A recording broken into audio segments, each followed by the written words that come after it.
Hi, this is Todd, and welcome to the Thrive Singles Podcast. Whether you're single again or still single, stop hating being single and learn to thrive.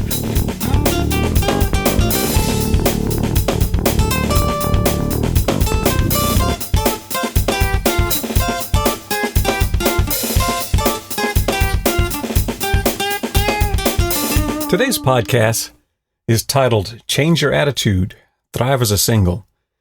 Let me start off with a quote from Chuck Swindoll. Life is 10% what happens to you and 90% how you react to it. So your attitude is important.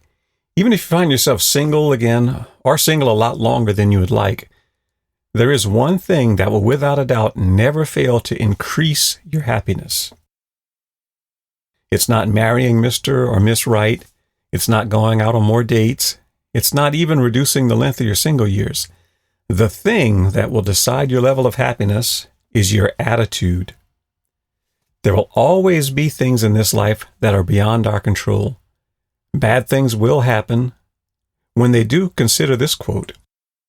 The last of human freedoms, to choose one's attitude in any given set of circumstances. That was spoken by a man named Viktor Frankl. Now, he's a man who survived the infamous Nazi concentration camp, Auschwitz. If anyone ever had a reason to have a terrible attitude, it was Mr. Frankl. Yet, even after the inhuman treatment he received and the barbaric behaviors he witnessed, he chose not to let his circumstances determine his attitude.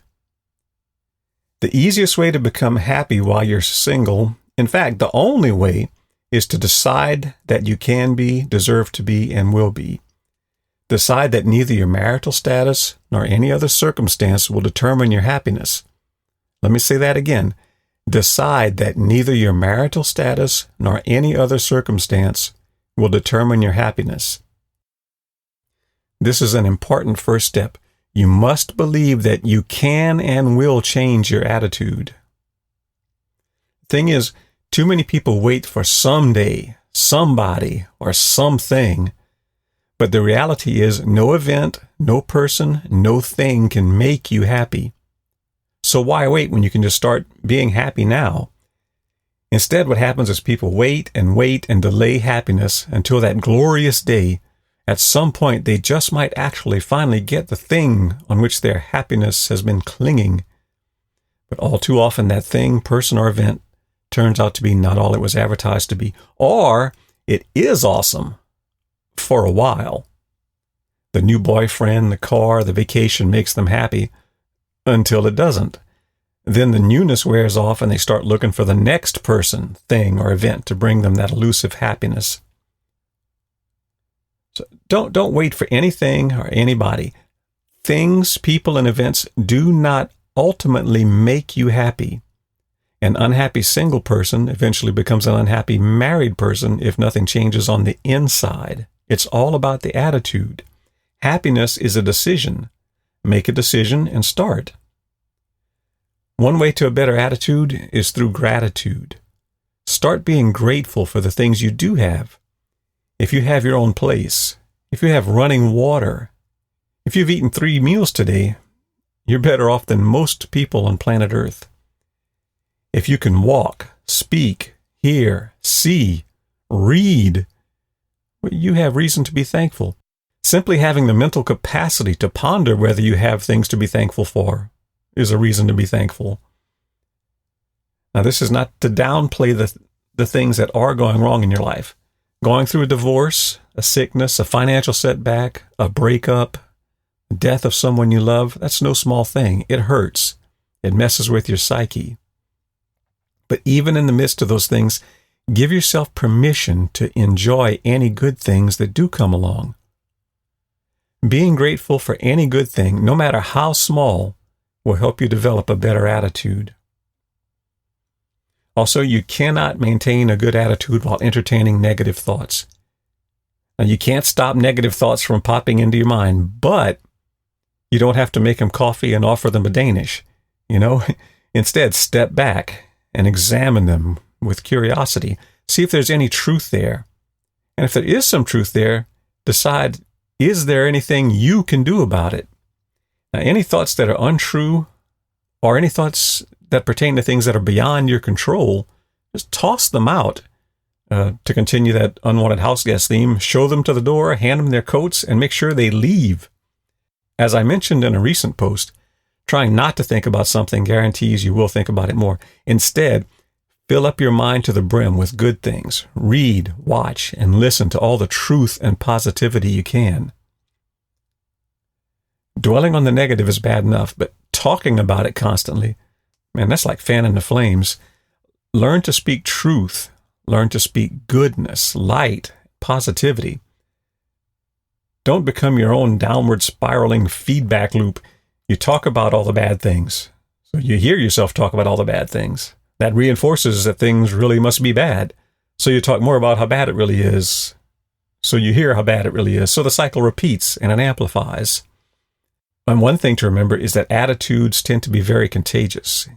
Even worse than hearing yourself talk about the bad over and over is having a negative person around to really amplify the negativity. So another way to develop a good attitude is to spend more time around people with good attitudes and less time around people with bad attitudes. Friends, family, it doesn't matter. To have a better attitude, limit your exposure to people with bad attitudes.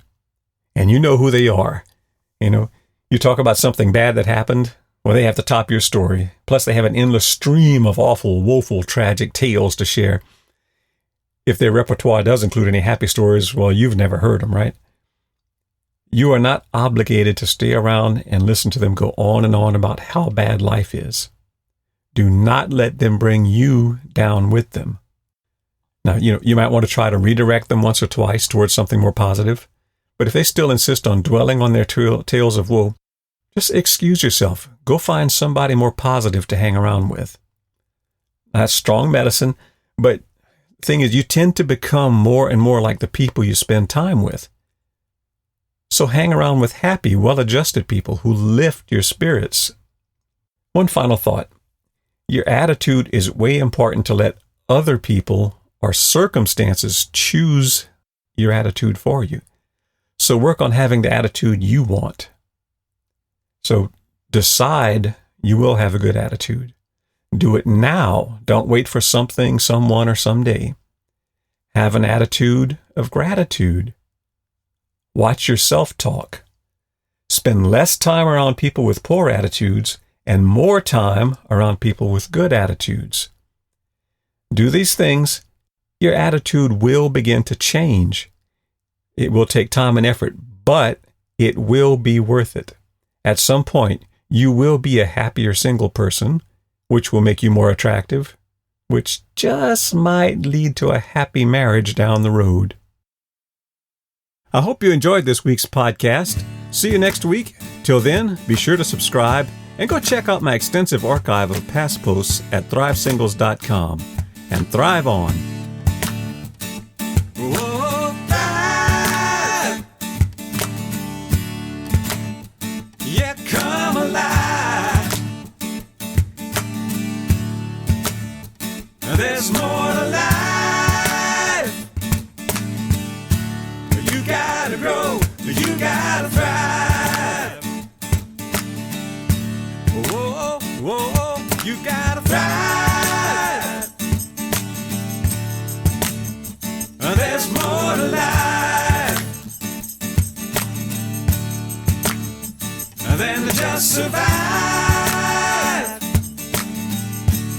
You gotta grow, you gotta thrive.